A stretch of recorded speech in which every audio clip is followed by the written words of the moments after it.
जेहेतु आम जीवनशैली वर्तमान बिगड़ी जाइए, जेहेतु आमर खाद्य वर्तमान हाइब्रिडाइजेशन हो जाइए, जेहेतु वायुमंडल प्रदूषित हो जाइए, जेहेतु आम चिंताधारा भी प्रदूषित हो जाइए, तेणु वर्तमान आपन देखिथे प्रत्येक व्यक्ति प्रत्येक परिवार रे हेल्थ और डिजीज और मेडिसिन गोटे बजेट हो सारा।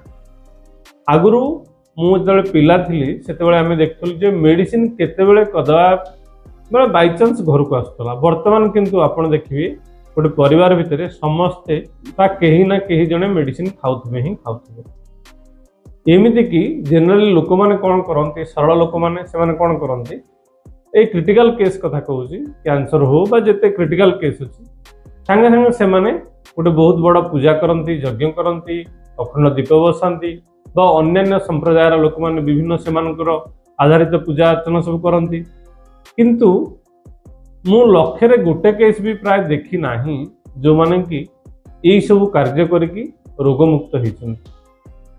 आपण मैंने देखंतु जदि से माने यही सब कार्य करके आमको रोगमुक्त ब्राह्मण माने कर दौते ताले जो माने पुजारी, जो माने मौलवी बा जो माने चर्च रे प्रीस्ट अच्छे से भी तो रोग पीछा छाड़ुनी, बरं से अधिक परिमाण रे रोगी, से diabetes, blood pressure, high cholesterol, cancer, gastritis, piles मुझे देखी भर्ती से रोग, से भी पोड़ा पोड़ा मेडिसिन खाऊँ।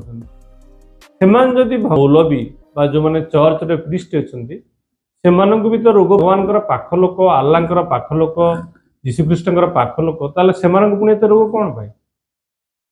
तार अर्थ आपण को रोग होईछि, आपण निज शरीर को जत्न नहीं नांती, आपण तार अवहेला करचंती, आपण जो कर्म करचंती तार फल स्वरूप आपण को रोग होईछि, आपण को तार प्रतिकार स्वरूप मेडिसिन खाइबा को पड़िबो, योगा करबा को पड़िबो, निज जीवनशैली को एकदम ठीक करिया को पड़िबो हला। तेणु जदि आमे एई सब कार्य न करिबा भगवान हमको केबे भी रक्षा करिवे नाही, कारण सी हमको रक्षा करिवार टीका नहीं ना। ये मेडिसिन सृष्टि भगवान करछंती, तेणु भगवान जदि मेडिसिन सृष्टि करिसंती ताले मेडिसिन ता बहुत लोकंकर धारणा आमे मेडिसिन खाइबानी, आमे ए सब करके ठीक हे जिवो। मेडिसिन तो क्रिएटेड बाय गॉड, तो मेडिसिन ताको आमे खाइबानी केमती? मेडिसिन ताको एते आमे अवहेला काहे करबा?